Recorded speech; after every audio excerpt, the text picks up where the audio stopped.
Not to take too much time from her, Kirsten will give a continuation to this series of talks on gratitude, talking about the commitments of gratitude. Kirsten, please.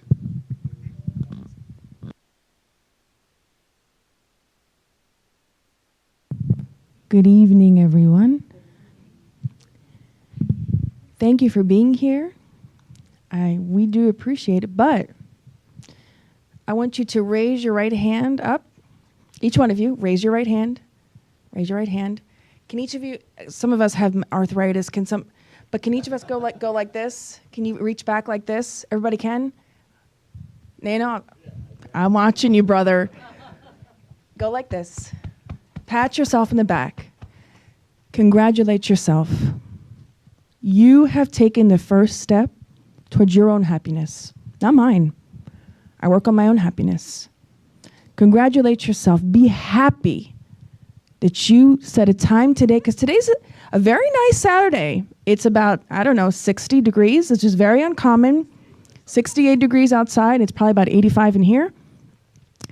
But congratulate yourselves. You could be out there. You could be with, other things. You could be at a party. You could be at other places. But you decided today when you woke up, hey, I'm going to work on my spirituality. I'm going to feed myself. Congratulations. Good for you. For those of you who are watching on the web, good for you as well. For those of us, for those who are in the spirit realm, God bless you. God bless all of us, really.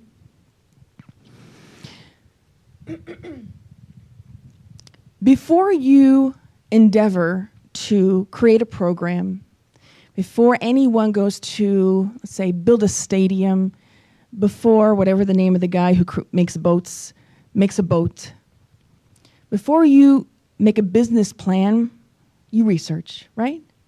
You research the area. If you're a builder, you need to know the ins and outs of how much you can build, legalities. There's a lot of research that really goes into. If you've ever bought a brand new home, you kind of have a little bit of an insight, or if you've ever owned a home, you kind of have a little bit of an insight about how much or if you ever lived in a building, really, you have a little bit of an insight as to how much goes into, especially when things begin to break and you realize that this thing here is connected to this thing and the wires are over, and it becomes a whole elaborate thing.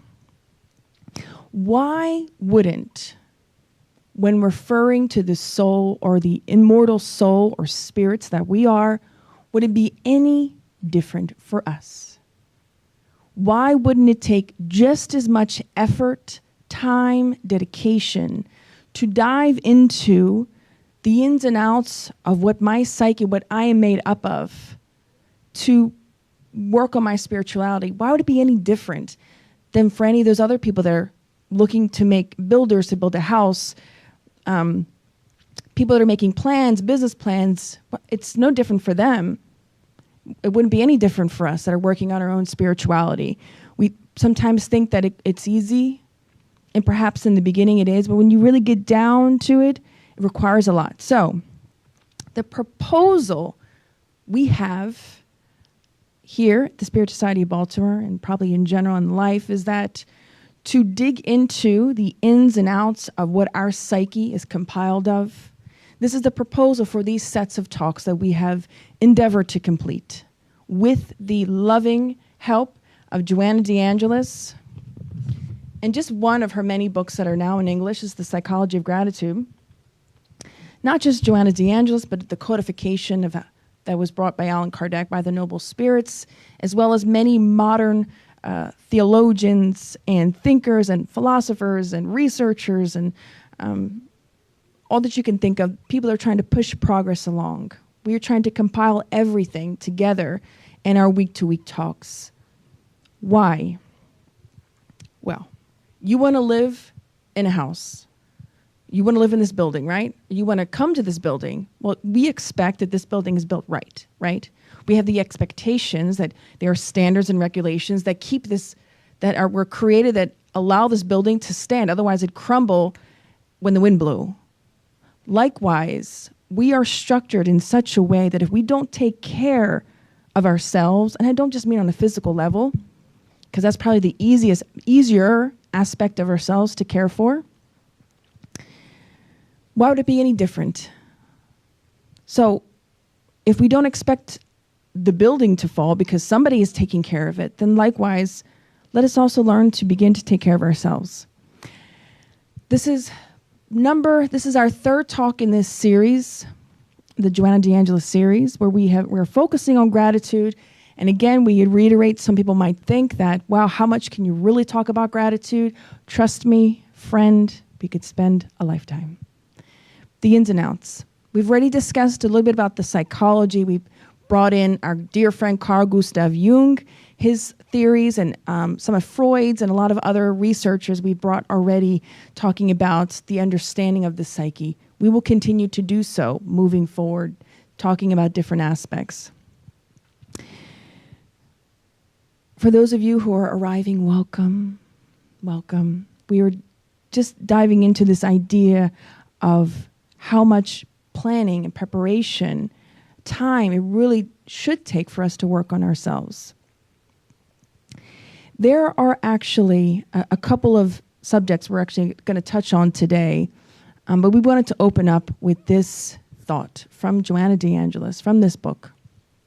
She says the following: the greatest existential challenge is that of living well and not that of good living,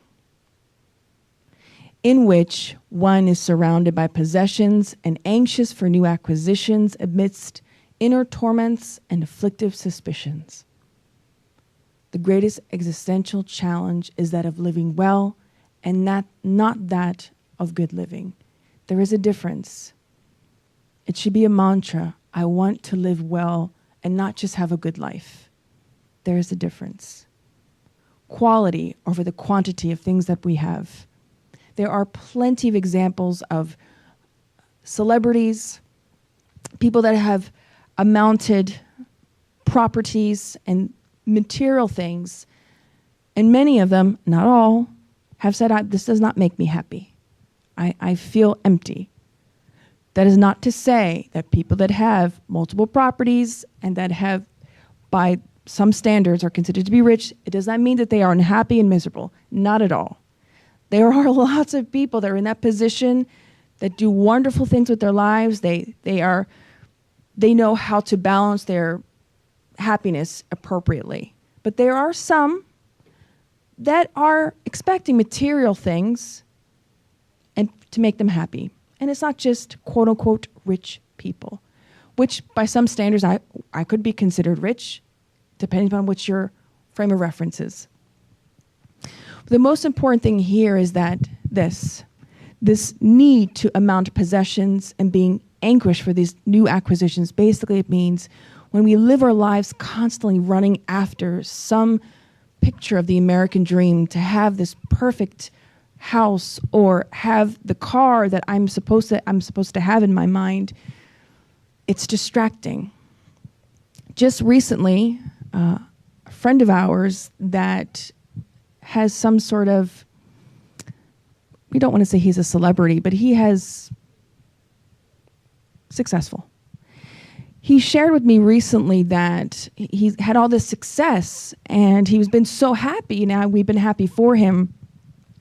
But recently he had this run-in with this teenage boy who had watched some material he had put out there on the web, and the teenage boy had come to him and said, hey, I just want to let you know that I was planning on killing myself, and I read and I saw your video and I felt better and I decided not to kill myself and I decided to take a different route with my life. So I just wanted to thank you. My friend told me that hit him like a ton of bricks, because he said to me, I thought I was okay, but then I realized after this, I had a reality check in my life. That all the success, albeit, he said, I'm grateful for and I've been working hard towards it, it shouldn't be my main focus. I have a great family. I have just so many amazing people in my life that have supported me through all my hard times. And I'm going to refocus my time also on my family and also other things that he found to be more important than what he was doing. We share this story because for everybody it's different. Some might look at this example and say, well, I wouldn't feel that way. Well, that's why we're all unique. That's why we're all unique. God has a way of sending us these reality checks. Let us not get to that point where we need a reality check. Let's keep ourselves in check. So, our topics today to be discussed is gratitude in the family, gratitude in social life, gratitude for life. But we wanted to revisit a little bit of what the meaning of gratitude was, because perhaps the other couple weeks ago, perhaps you weren't here, but perhaps you were. But let's revisit anyway. According to the Spiritist understanding, gratitude, and according to Joanna DeAndres in the book, The Psychology of Gratitude, she defines it, and we paraphrase it here. She defines it as a noble sentiment that characterizes a person that's psychologically mature, and, quote, those who truly understand the significance of real gratitude enjoy physical, emotional, psychological health because they are content in living and sharing all things. It also, she says, it means the pleasing acknowledgement for everything that is received or bestowed upon us. That could be hard to swallow because we're talking about all the good, the bad, and the ugly, everything. In theory, it's the proposal that she makes. That's not an easy thing to swallow. If you think about it, for some people to say, well, I've had, my house was broken into, everything was stolen, or, I met this person and they really broke my heart. Why should I be grateful for that? The economy went down and I lost $50,000 of my investment. Why should I be happy for that? And we could go on and say, well, it was this person's fault and the government and this and that, and that's not the purpose of our talk today. But yes, there is. There's a lesson, Joanna tells us, in all things that happen to us, the good and the quote-unquote bad. Some theorists say that there is no good or bad. There's just lack of light. Some people say, well, there's no good or bad. Everything is for my own good. I'm constantly growing and learning. And if I take everything that happens to me, the good and the bad, and use it to promote myself in a spiritual, positive, psychological way, and oftentimes we are told to look at nature. Nature never, if you look at the nature of nature, it never complains, right? Even manure. People say, oh, this guy just took a dump on me. Manure in nature is the soil, trees, flowers will utilize that for something good. Joanna DeAndres and many other poets in general, philosophers, will always go to nature to teach us something that we have yet to learn. About movement, about acceptance, about flowing. Gratitude also, it does not preoccupy itself with the thank you from others. True gratitude doesn't wait for a thank you. But blessed is he who is thankful. That's the caveat to that. Joanna says, when we are grateful, we never experience any type of deception or complaint because there is no expectation for what is accomplished. This is for our own self-evaluation, myself included. When we go to give something, and we have to really go inside of ourselves and answer this question, please don't yell it out loud at all. Keep it to yourself. But when you go to give something to someone, it doesn't matter what it is. It could be to a stranger. It could be to your mother-in-law. It could be to your husband or partner, whatever. It's some part of you expect something, even just a little something, like a, hey, thanks. That was awesome. Thank you for thinking of me. By definition, it's not yet the full gratitude here that we're talking about. Ideally, true giving is not expecting anything in return. Parents are a good example of this. We give and we give and we give and we give and we give and we get nothing and we keep giving. And for the most part, I like to think that we don't expect. We know that that's our duty. We love our children. We want to give to them. We want to provide for them. And I know looking at my child that, when they slam that door, they don't know what they're doing. of course, I go and educate them. But we know as being more mature individuals that I'm not going to expect a child to get back to me that doesn't understand why I'm trying to educate them, why I'm saying, no, son, daughter, I don't think it's good that you go and do X, Y, and Z, because it's not going to be good for you. And they get upset and mad and angry and don't appreciate that I'm educating them. They don't have that capacity yet to grasp that profound thought. At 32 years of age, I can look back to when I was 13 and remember vividly me yelling at my mother and telling her she ruined my life because I couldn't hang out with my friend who wore a ton of makeup and clothes that were too tight for a 12-year-old. So I understand now. I understand many years ago, actually. But 13-year-old, 12-year-old Kirsten didn't understand. So likewise, when we're looking at our neighbors, our husbands or wives or friends that aren't getting, they don't grasp what you're doing for them, you do it anyway. That's the idea. And ultimately, this is really true. It is not happy people who are thankful. It is thankful people who are happy. It is not happy people who are thankful. It's an interesting thought we want you to keep in your mind for today. We're going to talk a little bit about the following. When you go to medical school, you talk about the pathophysiology, and we always refer back to that because that is our frame of reference, so forgive us if that's redundant. But in order to really understand what's going on, we try to understand the mechanism, how certain things are working. So how do we evolve? Does anybody know? Not a rhetorical question. You can raise your hand. How do we evolve? How do I progress? How to move on? Anyone, you can shout it out or repeat it. I'll give you the mic if you feel comfortable. How does a human being, if somebody walked in this door and said, guys, hi, I want to know how can I evolve? How can I become a better person? Maybe that's a better question. How do I become a better person? Study. Abby says to study. Study what? Enriching. Stuff that's enriching. Enriching. Okay, good. Anybody else? What else? Practicing virtues. Reading enriching stuff, practicing virtues. Is that it? Make mistakes. Who else thought of that? I didn't think of that. Make mistakes and learn with that. I must confess, when I read that in the book, I laughed. I thought, oh, who wants to hear that? You grow by making mistakes. Joanna actually says in the book, if you're not and I'm paraphrasing, so forgive me, I don't have the text in front of me, but if you're not making mistakes, you're not growing. So bless your mistakes. Bless them. It's okay. Self-acceptance. Don't beat yourself up. Move on. Anybody else want to add to that list? No? No? Okay.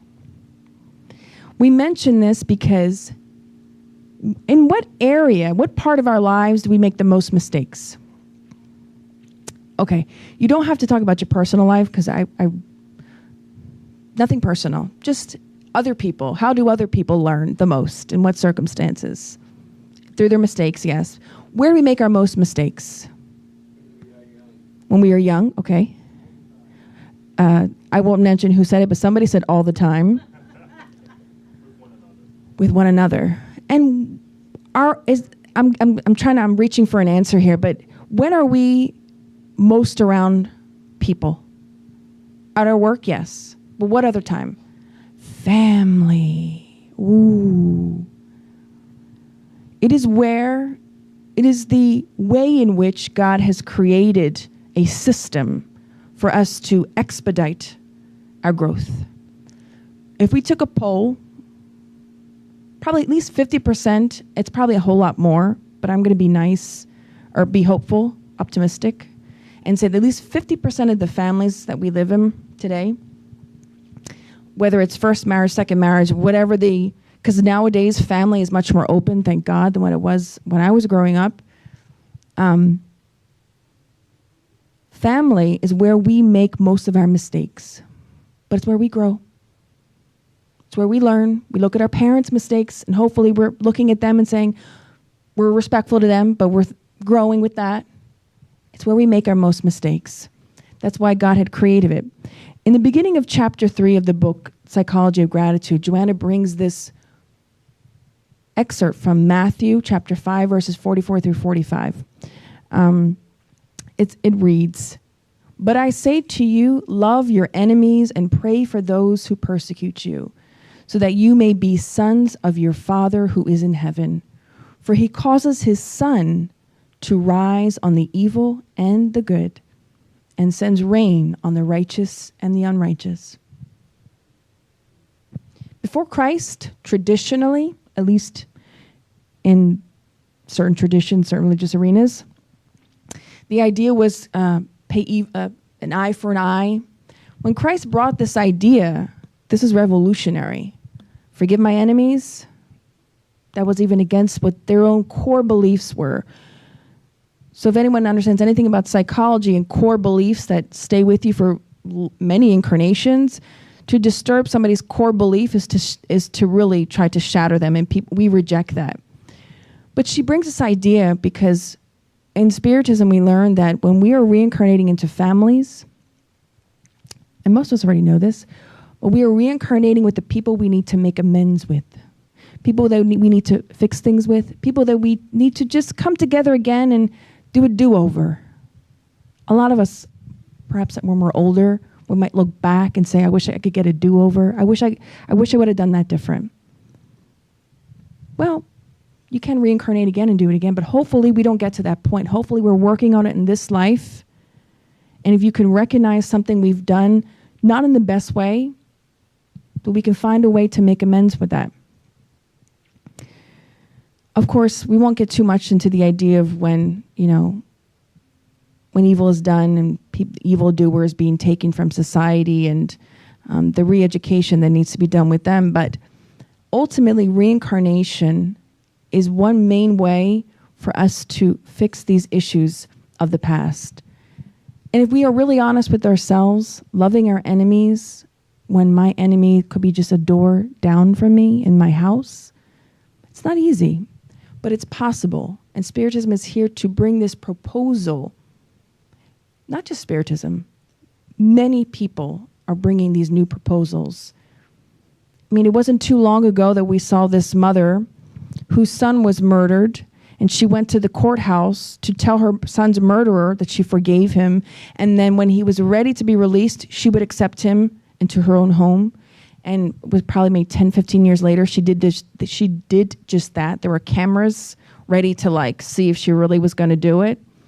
And what she did, she couldn't bring him into her home, but she helped him get an apartment that was literally next to hers. And she helped him be reintegrated into society. And when she was interviewed, she said, "I don't get my son back by hating him and not forgiving him, but I've gained a son by forgiving him," this young man, "and loving him." Nobody asked what religion she was. Just was a mother forgiving her son's murderer. A lesson for all of us, truly to learn. But God has made us this way. God has made us in such a way where we live in society. We were created with this amazing brain that has so many functions, and only some of which we are still discovering until today. Up until a decade ago, we're still discovering new things about our brain. In question and answer of 766 of the Spirit's book, the Spirits say, God has made humans for living in society. Otherwise, God would not have needlessly given them speech and all the other faculties necessary for a life of relationships. And I ask the question again, where do we have the most problems? I'm okay when I'm by myself. I have no problems at all. Netflix, box of chocolates, I'm fantastic. Where are my problems? Oh, when I go to work, oh, that coworker, oh, she makes my life so difficult. I'm being funny here, but do we have these conversations with ourselves? I'm good with just me and my cat at home. Nobody bothers me. We are meant to live in society. That means learning how to deal with the different personalities, learning how to deal. We just had I'm going to give you an example of this, which is kind of like a family. We recently had a meeting at our workplace where we were training certain individuals, and we had to do an evaluation of these said individuals that are being newly trained. And there were some very difficult moments with this new nurse actually. But once again, I was surprised by what one of the bosses had said, something so spiritual and profound. And she said something to the effect of, we are, and she's always said this since the 4 years I've been there, we are a family. When someone new comes in, we welcome them. They're going to be different. It's like your brother or sister that you don't really like, but you got to love. So learn to be appreciative of their differences. So it's something beautiful. When we express, and we'll talk about this here in our talk, when we express gratitude, so sidebar, we know that Spiritism is a science, right? Aside from being a philosophy and a religion. So when we express gratitude, there's not only, of course, which we already know, the physiological effects of the positive hormones that are released because you feel good, but in terms of the spiritual aspect, you are actually creating this positive environment around you that's contagious. And of course, the opposite is true. But we are creating this environment where other people it's contagious. When you become more positive, more grateful, other people begin to pick up on that. I have noticed this firsthand in my workplace because a couple of my bosses are this way. Very grateful human beings, always spewing positivity. When they hear negative comments, they replace it with a positive one and encourage people to think about the positive. So it really does work. But if we could just take that to our family life, which is where people have some challenges, not all. So sometimes if our problems are not in our family setting, sometimes it's other places, sometimes it's purely with just myself, but ultimately it goes back to me. We discussed here before about past lives and how from each life, everything that I do gets cataloged. There's like this spiritual hard drive that nobody really sees, but it's there. And it probably carries about 1 million terabytes times 1 million, like an innumerable amount of terabytes, because it's just putting all of it into files. And it's all here. It's all, I can't say where exactly it is, like it's here, or it's like it's right here, it's over here. It's on my left. We don't really know where it is, but it doesn't really matter. We should not get caught up in that. But the truth of the matter is, when people get very attached to the word baggage, like they get so offended, like, oh, I don't have baggage. People say, oh, you came to this relationship with baggage, honey. We all have baggage. If you believe that you're an immortal spirit, that's okay. It's okay. I was once a paratrooper. No, I wasn't. I'm just kidding. But who knows? We are many things. The point of Joanna DeAngelis, which is very beautiful in this book, I feel as though sometimes people might get thrown off and think, oh, this book is all about gratitude. What do I need to learn about gratitude? I know how to be grateful. But there's such a wealth of knowledge in here where she talks about acceptance of that which you don't even remember anymore, but is present in your life. Chew on that for a minute. Acceptance of who you are and that which you don't even remember what you did, but yet we still feel. It's a paradox. Why people suffer from many different issues in this life that are unexplained. I don't know why I feel this way, but I do. Something for us to think about. That's why we started out our talk today about the importance of getting to know myself, knowing about the ins and outs of who I am, how I work, the ins and outs of how I work. That's why the proposal came for us to do these series of talks, not to put you all to sleep, I promise. That wasn't it. But Joanna in this book, she touches on a couple of things that we highlight in terms of gratitude in the family. But she touches on some of the other aspects of it, and she talks about ingratitude. She actually refers to ingratitude as a sickness. She says people that are ungrateful are ill. She says ingratitude is sickness of the soul, and it requires urgent treatment from its incipience, from its very beginnings, from when we begin to notice that our children are not being grateful. Let's teach them not so we can be thanked, but so that they can appreciate all that they're learning and growing. We'll give you an example. I'm thinking if I want to give this example. I will give this example. Forgive me for giving too many personal examples. I'm not that well cultured. I haven't lived so long and been to different places. So we're going to refer to our own lives. Many times our daughter will say, well, you know, this person, Janie down the street, she has this and that, and she has a new Xbox and Air Force Ones, and she doesn't say Air Force Ones, but you know, she has this, that, and third. Why can't I have all those things? You know, why can't I have this and that? And I know you have money, Mom. Why can't I have those things?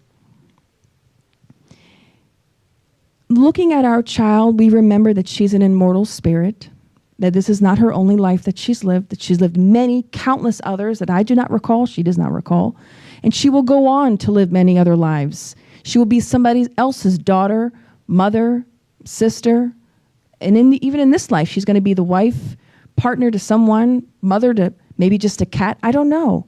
But the point is that we are looking at the immortality of the soul, the education of immortality of the soul. So thus, when we educate our children, we don't just do it for today, we educate for a lifetime.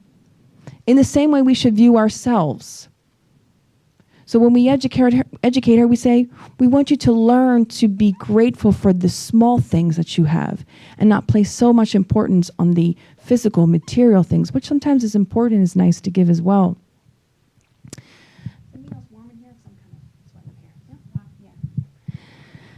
So, let us be aware of that. Let us not, please, as a side note, as a disclaimer, please don't go around labeling your friends as sick because they're ungrateful. Because we all have that one friend that's like ungrateful for everything, it's always complaining. Don't do that.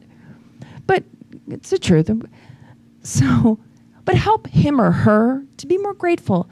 You know, encourage them, say, hey, you know what? Look at that. You have your health. I mean, do your arms work? You can ask them, do your arms work? I say, yeah, my arms work fine. Why are you asking me that? You're so weird. Don't be grateful for your arms because there are people. And I just saw a gentleman the other day who didn't have an arm. His right arm was missing. Didn't have it.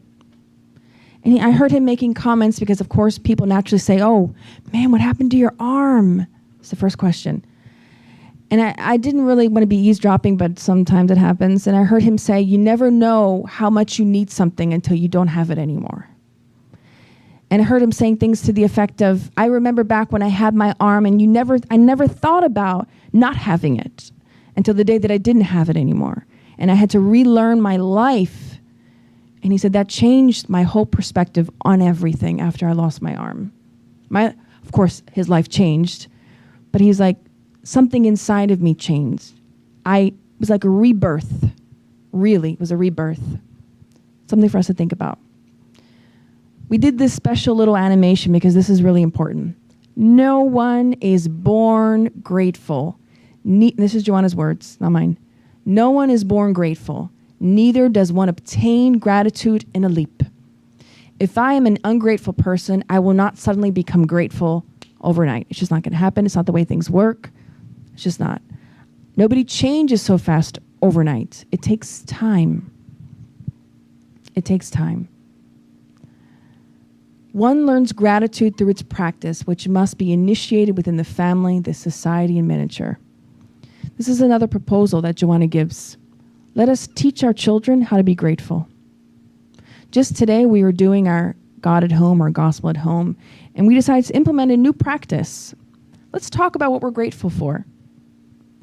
It might seem trivial, but the mere thought and the synapses going off in the brain about thinking about what I'm grateful for creates a new pathway. Kirsten, where are you getting that information? Well, it's theory. That's where I'm getting it from. In theory, it should work that way. So you create new pathways to think differently, to have a new perspective, and remind ourselves, what am I grateful? Even just once a week. You have your little family meeting, or your Monday morning coffee, just you and your cat.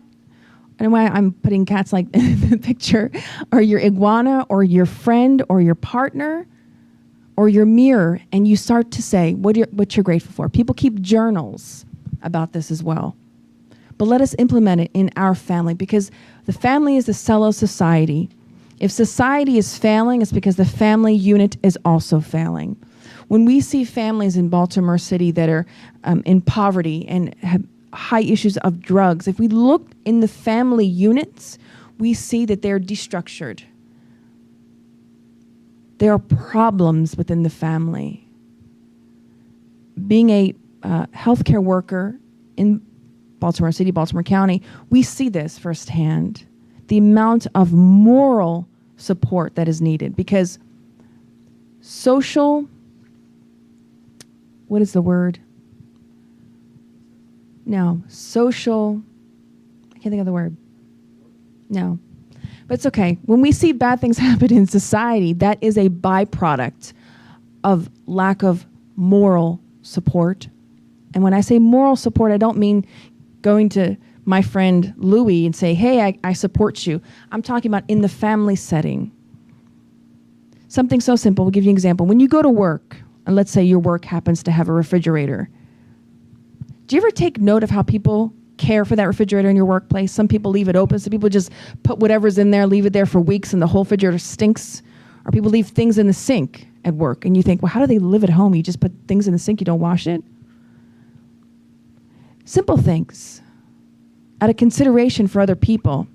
When you use the bathroom, or do you keep the sink clean? We think these things are so trivial, but when you're educating your child growing up, we educate them to be considerate of others, to not do things where it's going to harm somebody else. When we don't educate our children and we let them run free, that's why we see a lot of crimes out here. There are always exceptions to that. The family is not only the domestic grouping, but also the reunion of incarnated spirits with a pre-established evolutionary program. So Kirsten, you're saying that the family I was born into, or the family that I have, was pre-programmed? In so many words, yeah. In so many words. In so many words. So one might ask the question, well, what about, I'm going to throw out something controversial. What about multiple marriages? Was that all planned, Kirsten? Because we've had this question as well. And we will quote something that Givaldo Franco, a great spirit medium speaker, he said the following: we can run from our problems, but no matter where we run, we will always encounter ourselves and the same problem, just disguised as something else. Thus, we can have many experiences in our lives, but if I'm running from myself, which is an illusion, because how can you really run from yourself? It's like trying to run from your shadow.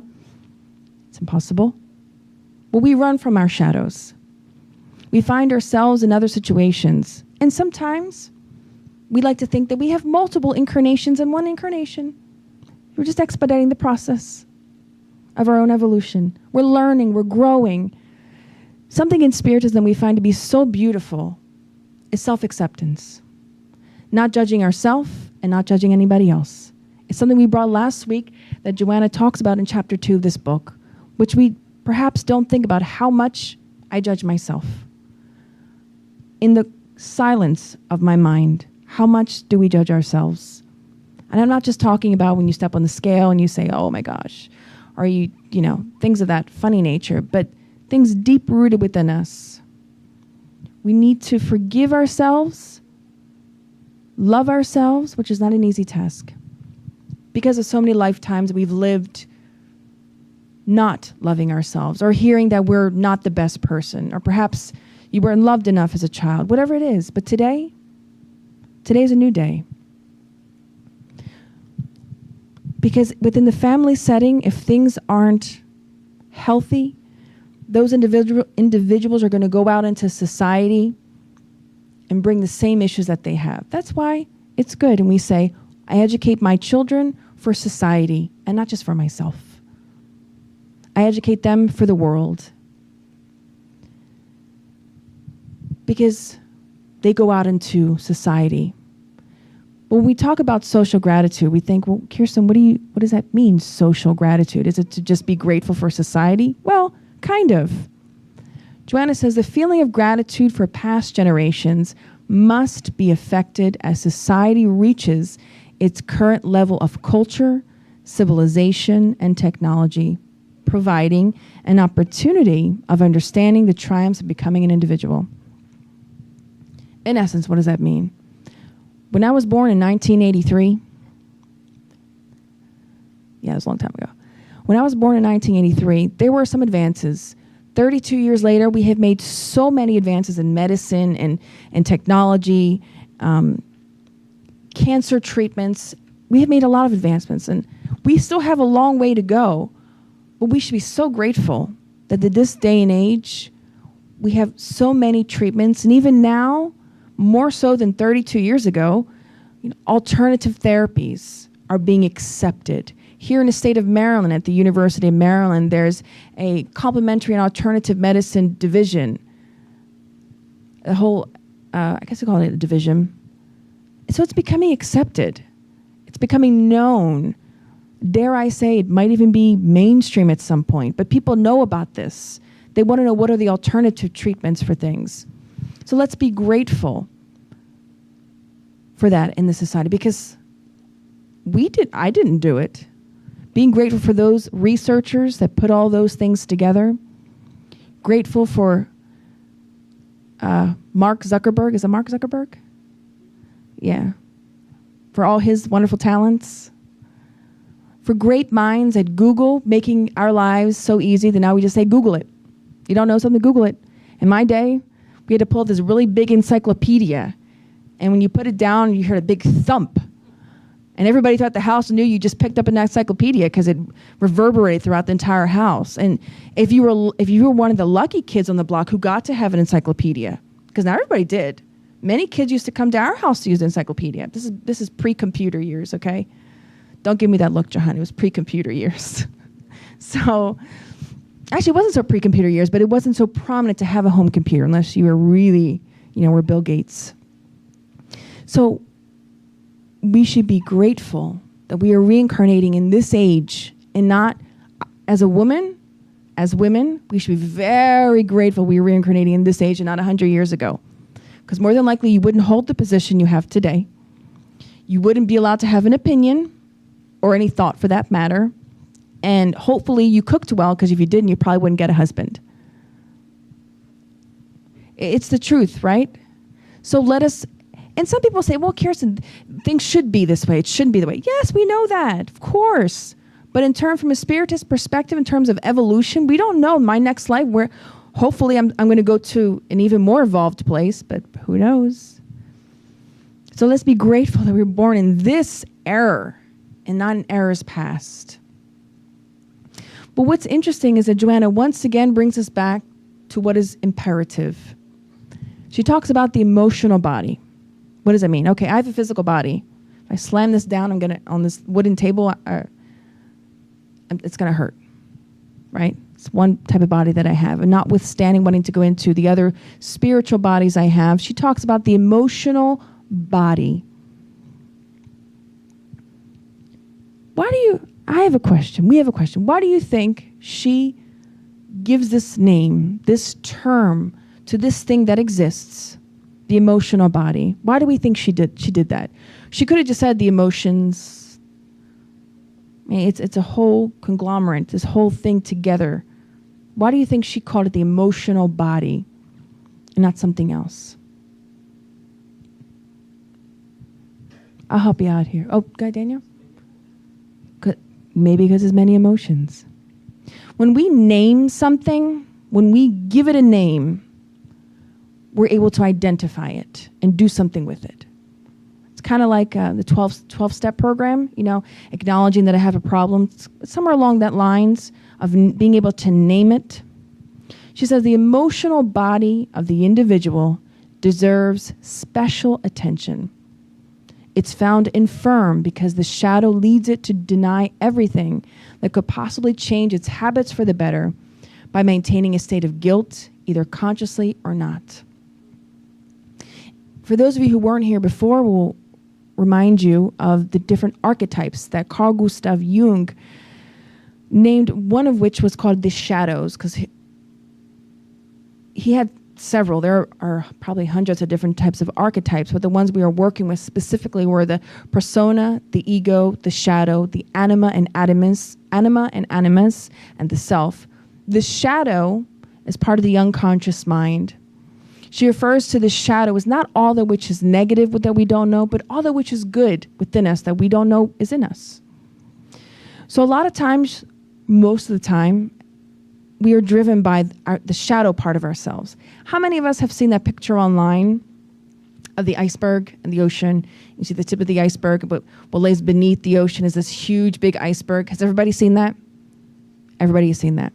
That, in essence, is our psyche. That only a small part of us is conscious and the rest is unconscious. So the rest of that that lies underneath is what drives us. And a lot of times, without us even knowing it, as she says, consciously or unconsciously, it's a state of guilt. This makes sense, logically, pure logic, if you believe in reincarnation and past lives. As we talked about here, mistakes. The many mistakes I have done in the past, depending upon how I have categorized them in my psyche, knowingly or unknowingly, that guilt, even though I don't recall, we might not recall what we've done, it's there.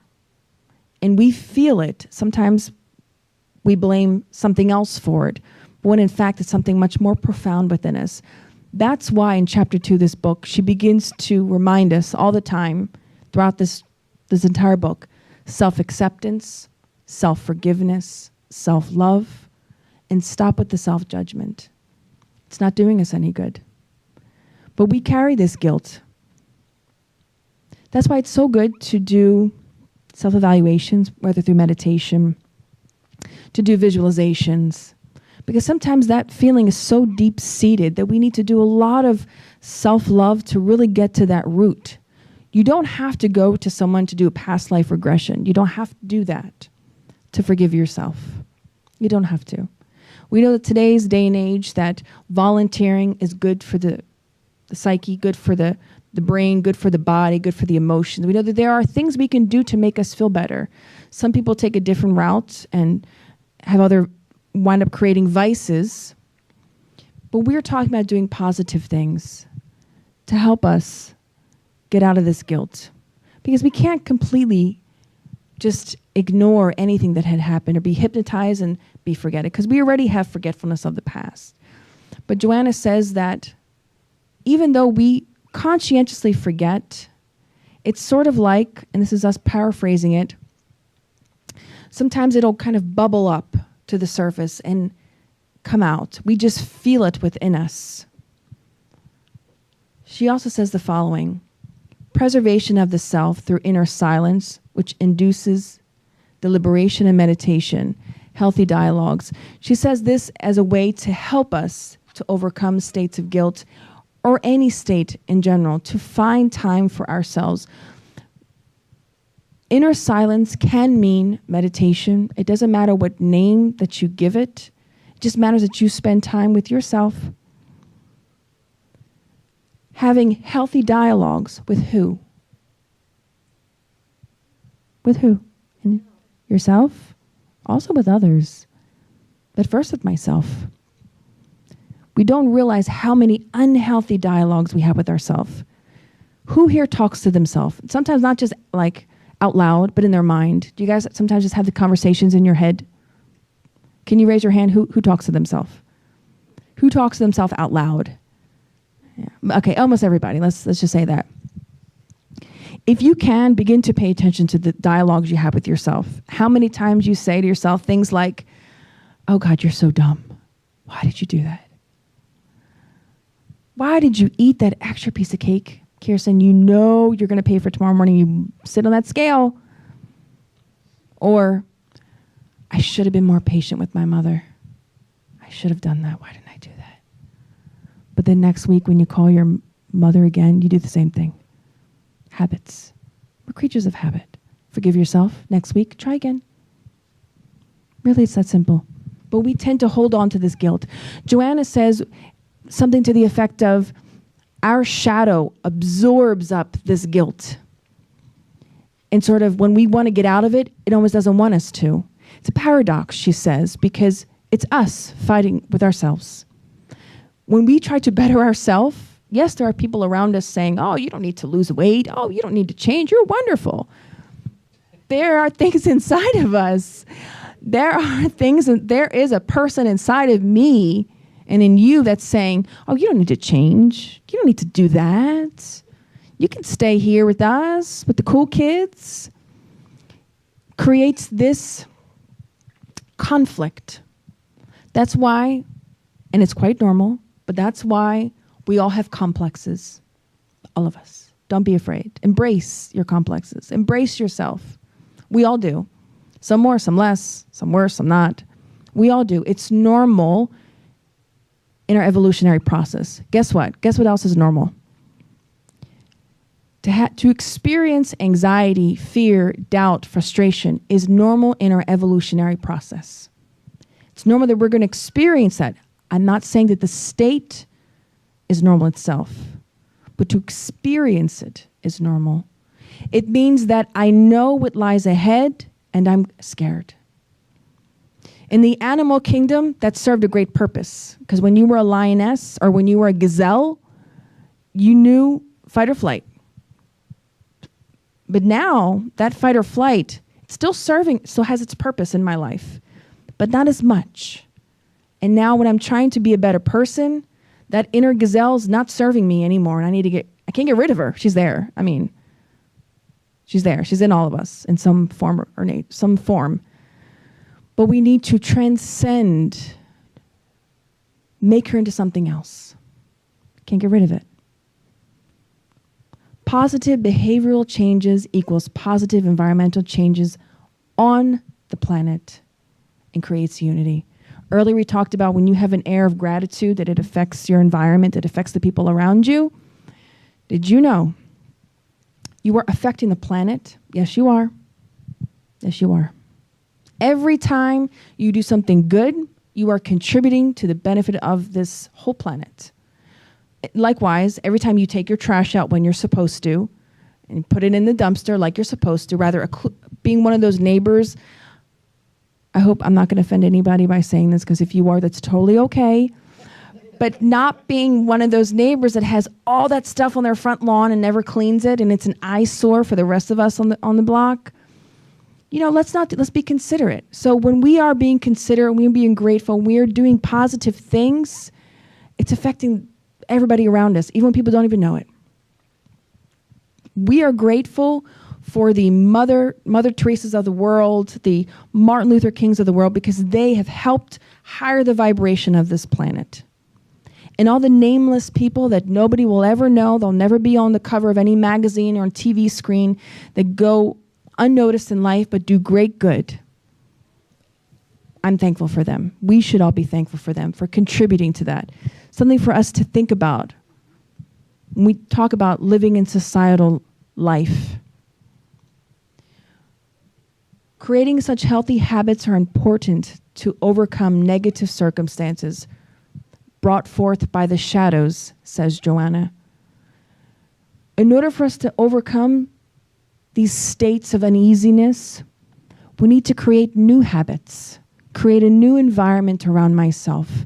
Sometimes I need to make a radical change. And she says something interesting.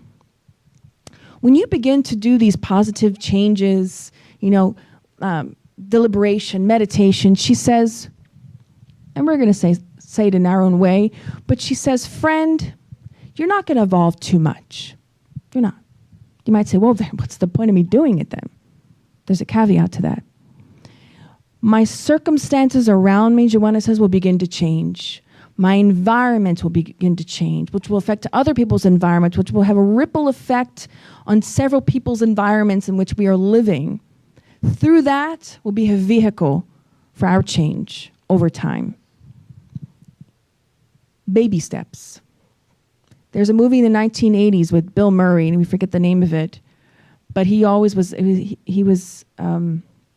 to say this phrase, baby steps. I can't remember the name of the movie, sorry. But ultimately, we talk about gratitude. We need to be thankful for the life that we have. In the book Heaven and Hell, we can read real stories of spirits that have discarnated, that when they were in the physical realm, they had completely mutilated bodies because of birth defects or what have you, that were unable to even move. They had to live at the mercy of their family, bathing them, feeding them, taking care of them in every which way possible. And when they died, they came and gave a message. Beautiful messages about understanding the purpose and the significance of even a life like that seems like, and nowadays in the healthcare field, we call quality of life. That term gets thrown around all the time. Quality of life, that's not quality of life. We want to provide quality of life. You know, should I let grandpa die? He's not going to have any quality of life. Every second of life is quality because it's an opportunity. We don't know at that last moment. We don't know. We really don't know. Literally, we don't know. I don't think there has been too many spirits that have communicated. But those last moments, somebody can change and decide that I wasn't a good person, but I want to be a better person. You might think, well, they're dying, Kirsten. What? Next life, in the spirit realm, any change is good, independent of when it happens. Because guess what? We're all destined for it. Joanna says something interesting. She talks about plenitude, which is wholeness, completeness. She actually has a whole book. It's called Plenitude. Yet again, you think, Kirsten, somebody can write a whole book just about plenitude? Yes, there's a whole book, Understanding Plenitude, the ins and outs. Plenitude, she says, is and should be our ultimate aspiration, but not plenitude in terms of being debt-free, which would be nice, but a much more deeper, long-lasting, real plenitude, because this physical body, this life is temporary. This is just a means to an end to evolve. Next life, I could be somewhere else in a different body, in a different country. This is just a means of me to evolve. Our ultimate aspiration should be plenitude in the ways in which we discussed today, in the things that matter. And she says we should use the instruments of the conscience will to obtain such advancement, the desire to do so. Meaning, we should use our own free will to want to change, to want to evolve. She says that plenitude is the glory of being what one is predestined to become by the command of the creative force. The creative force, meaning that force that sees through all of the laws of God, the law of progress, the law of society, a force that exists, that's in existence because of God. We are destined for happiness, all of us. We may have moments of unhappiness, but our ultimate destiny is to be fully, as Maslow would call self-actualized, as Carl Gustav Jung would call to reach selfhood, to reach this plenitude where I'm able to make peace with all that which I am. That is plenitude. Plenitude is to be able to have nothing physically, to live in a hut and still be immensely happy. That person has reached plenitude. There's a famous singer, her name is India Ari. She does like different kinds of music. She's not so mainstream.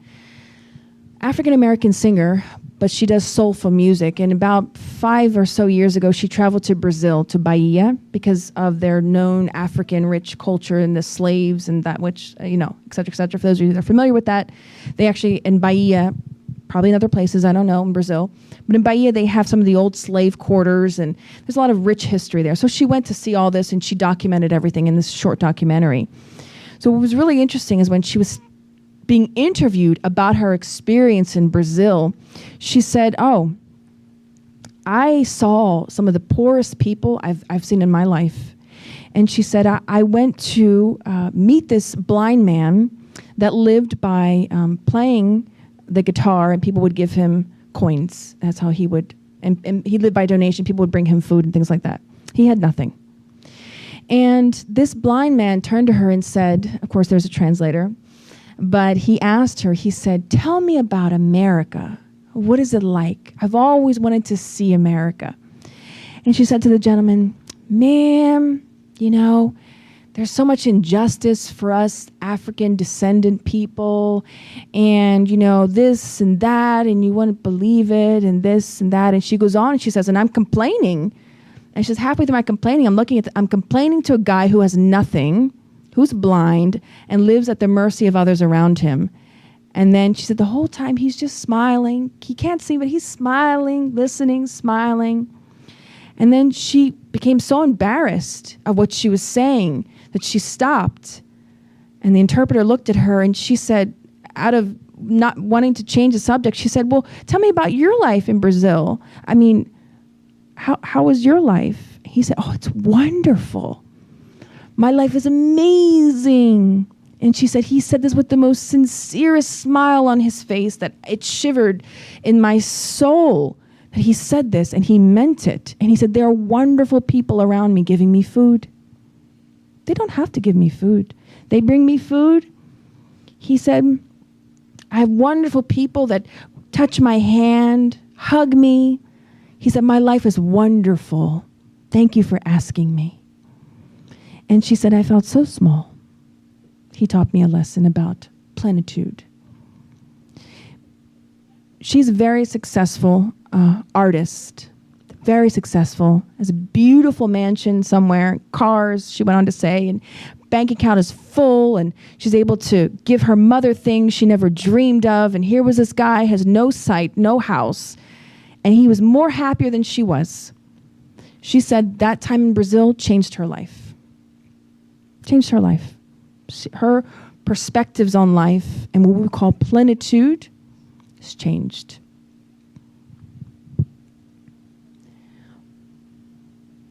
Plenitude, Joanna says, is the real cure for ancient afflictions buried deeply within each individual at the paraspiritual level, which is responsible for molding the physical form and all equipment necessary for its physiology and psychology. What does that mean, Kirsten? This means that all that baggage I carry with me, when I begin to seek out real plenitude, is a cure for all of these afflictions that I have.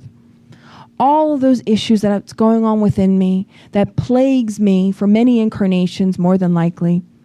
Seeking out plenitude, all from the previous here, working on myself, inner silence, meditation, positive behavioral changes, modifying myself. If you speak Portuguese and read Portuguese, we highly recommend the book Plenitude, which is plenitude. It's exactly spelled the same, actually, I think, as in English. It is in the process of being translated to English. It is a most magnificent book, and we would say greater than any therapy or pill, which are always necessary. I believe that everybody should have someone they could talk to, is this book, because the contents of when it talks about plenitude, realizing that the fact that I have so much to be grateful for, that even if a blind man that has no home and no means to feed himself day in, day out can be grateful for his life, then perhaps I need to reconsider some things.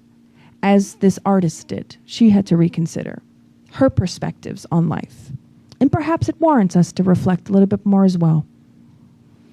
Joanna says, gratitude towards life in all the forms it is displayed in each individual is the uplifting aspiration for which to aim towards plenitude and happiness for living. Seeking that which truly fulfills me, not just material things, but spiritual things, because that is the everlasting. When the crisis hit in 2008, it shook many families and marriages. There was an influx of divorce. For many reasons, it shook people to the core of what true plenitude is. We're not saying that those things should make us upset or sad or make us rethink our society and government system. We're not saying that it shouldn't. All those things, we're in process of evolution, we're growing. But it made a lot of people reflect about what is really important in my life. Size, quantity, It's not. And who said this so well was Piglet.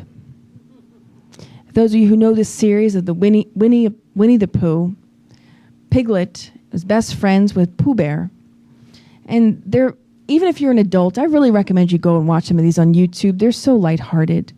But a lot of actually the writer, whose name I forget and I can't read, is actually quite inspiring. Truly a messenger for children and planting seeds of positivity, gratitude, humbleness. If you read the underlying in between the lines, Piglet said the following. No, Pooh Bear, sorry. Pooh said this. Piglet said it. I'm sorry. Gosh, I'm confusing myself. Piglet noticed that even though he has a very small heart, it could hold a rather large amount of gratitude. We are all like Piglet. We might be small. We might not do great things or make headlines or change society. But we have a little heart. We have space inside of us to do great things that are relevant for my life. And you always have a Pooh Bear in your life. You have your guardian angel with you, always. There to support you, there to be with you. We always have, if you guys know the other characters, there's always those difficult people in our lives as well. But we all have a Christopher Robin who's always there to help us. So, not wanting to make this a big joke, but it's for us to also take things lightly, to not be so hard on ourselves, because topics such as these, when we talk about the human psyche, our shadows or baggage from the past, these are heavy topics sometimes. And we want each of us to go home today lighthearted, to know that every day we can begin again. Every day we can start something positive. You don't need to be spiritist to be a good person. You could be anything you want. You can claim to be associated with any religious affiliation, doesn't matter.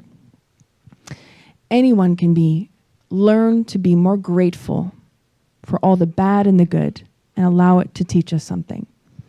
So we leave you with Pooh and Piglet for this evening. We're actually out of time, but we'll go to our passive session. As we play the music, we're going to do a little visualization, meditation as well. And in this visualization/meditation is going to be something we want you to also try to work on at home, if you can, to try to have better conversations with ourselves in the intimacy of ourselves. We can have these conversations in our workplace or anywhere else. You can dim the lights, Daniel. Okay. The reason why we're doing this is because to help us to know where to begin, where to start this meditation, how to do it, how do I talk to myself, how do I stop those negative thoughts, those bad habits that I have. The only way to get somewhere is to start, to take that first step. And sometimes we might stumble. But if you're not stumbling, you're not progressing. If you're not falling down, you're not evolving. You're stagnant. It means you're not moving. So let us close our eyes. Let us find ourselves much like Pooh and Piglet in a loving area with your spirit guide, guardian. Find yourself in this place where you feel most secure and at peace. And there, you close your eyes, and your mentor says the following. Begin to say this mantra to yourself quietly in the silence of your mind. I forgive myself. I forgive myself for my mistakes. and I forgive others for theirs. I forgive others for their mistakes that has affected me. I release them from myself. I release them, and I am free. Let go of that hurt that you hold and forgive them. You deserve to be free, and say to yourself, I deserve to be free of this pain or guilt. I deserve to be happy. I deserve to be happy. I am worthy of happiness. I am worthy of joy. I am a child of God. I am a child of God, of a creator, of an almighty being that created me for happiness. Let us have this conversation with ourselves. Remind yourself, you are a child of God. I am destined to succeed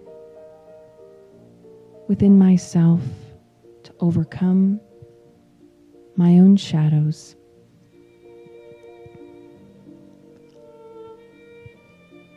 Let us think of the Creator that made us, this being that we don't yet understand or even fathom, that loved us into an existence, albeit an existence we may struggle with, but wills for us to be happy, to work on our happiness. Let us spend time each day with ourselves, with our guardian angel or spirit guide, or with this image of this great being, there to support us, to love us, to remind us that you are worthy. You are worthy of happiness, to forge ahead. We thank our dear Creator in unison. We thank you for our existence. Thank you for our hands and feet that work. Thank you for our heart that beats as it should without us having to think.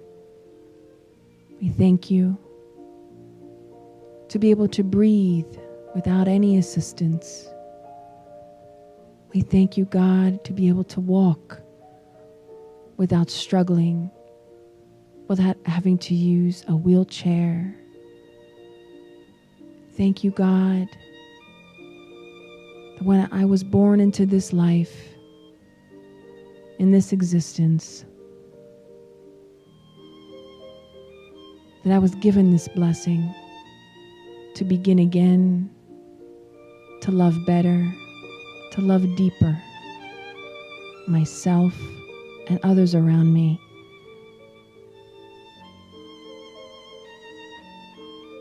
We thank the mentors that are here with us here today. And we ask that our practitioners come